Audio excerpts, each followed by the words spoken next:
अस्सलामुअलैकुम। Brain train में खुशामदीद। चलिए बताइए कि क्या आप जानते हैं कि कौन सी चीज एक ही पल में जिंदा होती है और एक ही पल में मर जाती है?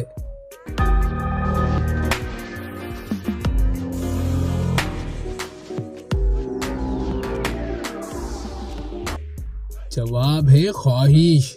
क्योंकि ख्वाहिश एक ही पल में जिंदा होती है, अगर पूरी हो जाए तो एक ही पल में मर जाती है।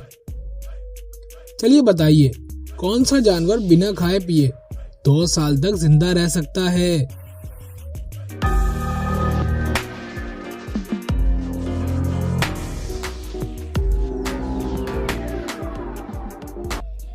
जवाब है सांप। सांप ऐसा जानवर है जो 2 साल तक खाए पिए बगैर जिंदा रह सकता है। चलिए बताइए कि इंसान के जिस्म के किस हिस्से को अंग्रेजी के एक हर्फ में बयान कर सकते हैं?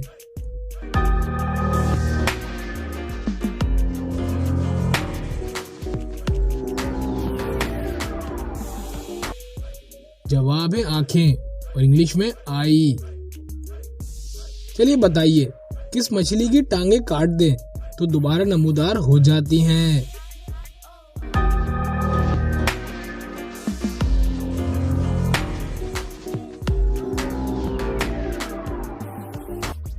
जवाब है स्टारफिश। चलिए बताइए कि क्या आप जानते हैं कि वो कौन सा जानवर है जिससे शेर भी डरता है?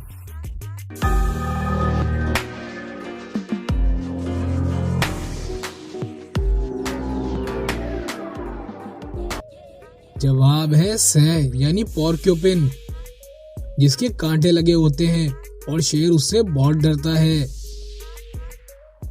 चलिए बताइए कौन सी चीज सुबह को पैदा होती है, दोपहर को बूढ़ी होती है और शाम को मर जाती है?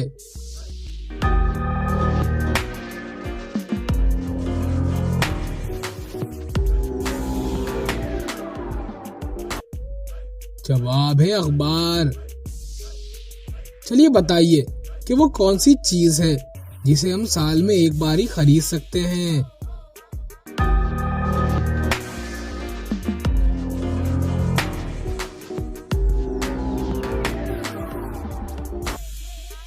जवाब है कैलेंडर। चलिए बताइए कि वो कौन सी चीज है जिसकी बहुत सी मंजिलें हैं, खिड़की एक भी नहीं है?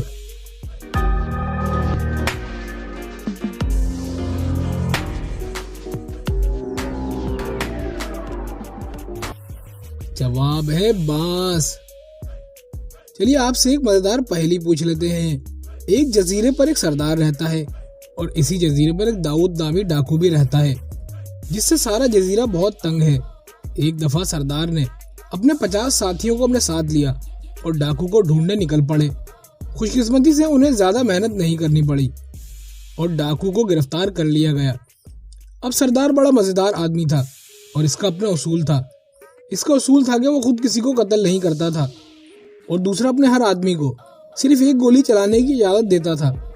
इसके पीछे सरदार की एक लॉजिक थी कि इस तरह असले की बचत होती है। लेकिन सरदार के सिपाहियों का ये मसला था कि उनमें से किसी का निशाना इतना अच्छा नहीं था और अक्सर इसके सिपाही निशाना मिस कर जाते थे। सरदार ने डाकू से कहा, क्योंकि हर सिपाही को सिर्फ एक गोली चलाने की इजाजत है, इसलिए मेरा हर सिपाही तुम पर एक एक गोली चलाएगा और तुम जहां भी चाहे खड़े हो जाओ और तुम्हारा जहां जिस एंगल पर दिल करे मेरे सिपाहियों को भी खड़ा कर लो। और एक शर्त है कि मेरे सिपाहियों का और तुम्हारा फासला 25 फीट से ज्यादा नहीं होना चाहिए। ये काम सूरज गुरूब होने से पहले हो जाएगा। अगर तुम सूरज गुरूब होने से पहले बच गए, यानी किसी भी सिपाही का निशाना तुम्हें ठीक से ना लगा, तो आजाद कर दिए जाओगे। सरदार ने मजीद कहा कि मैं अब जा रहा हूँ, मैं अब सुबह आऊंगा ताकि तुम्हारी डेड बॉडी पर हाथ डाला जा सके। अब सरदार चला गया। बाद में डाकू ने सिपाहियों को अपने से 25 फीट के फासले पर खड़ा कर दिया और खुद भी एक जगह खड़ा हो गया। अगली सुबह जब सरदार आया तो डाकू को जिंदा देखकर बहुत हैरान हुआ। इन सवालात में आपने ये बताना है कि डाकू ने सिपाहियों को किस तरह खड़ा किया था कि इसकी जान बच गई। आप इसका जवाब देने के लिए वीडियो को रोक भी सकते हैं। इसमें हिंट ये है कि अगर आप इस जुमले पर गौर करें तो आपको जवाब मिल सकता है।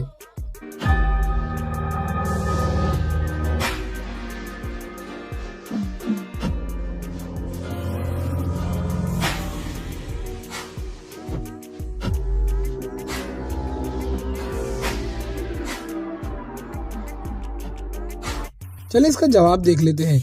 जवाब ये है कि डाकू ने सिपाहियों को एक दायरे में खड़ा किया और खुद दरमियान में खड़ा हो गया। अब सिपाहियों को पता था कि उनका निशाना इतना अच्छा नहीं है, अगर निशाना मिस हो गया तो दायरे में खड़ी किसी और सिपाही को जा लगेगा, और सारे सिपाही आराम से खड़े रहे और किसी ने भी फायर ना किया। चलिए बताइए कि वो कौन सा दरख्त है जिसके पत्ते सर्दियों में पीले नहीं होते।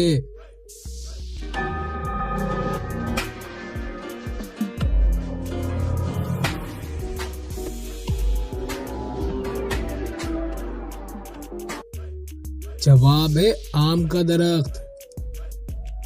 चलिए बताइए, नीली रोशनाई वाले पेन से सब्ज कैसे लिख सकते हैं।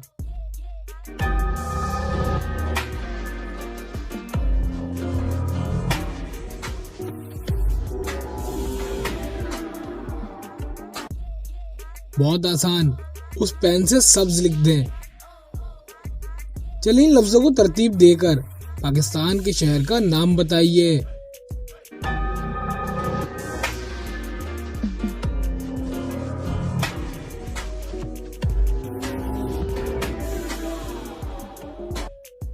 अगर इन लफ्जों को तरतीब दी जाए तो जवाब बनता है लाड़काना।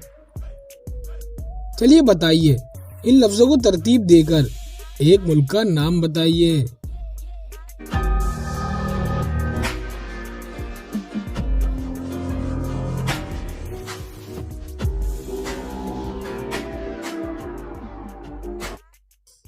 अगर इन लफ्जों को तरतीब दी जाए तो जवाब बनता है चिल्ली।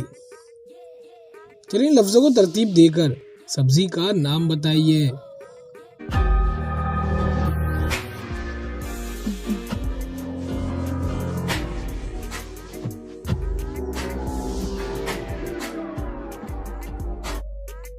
अगर इन लफ्जों को तरतीब दी जाए तो जवाब बनता है बैंगन। चलिए इन लफ्जों को तरतीब देकर फल का नाम बताएं।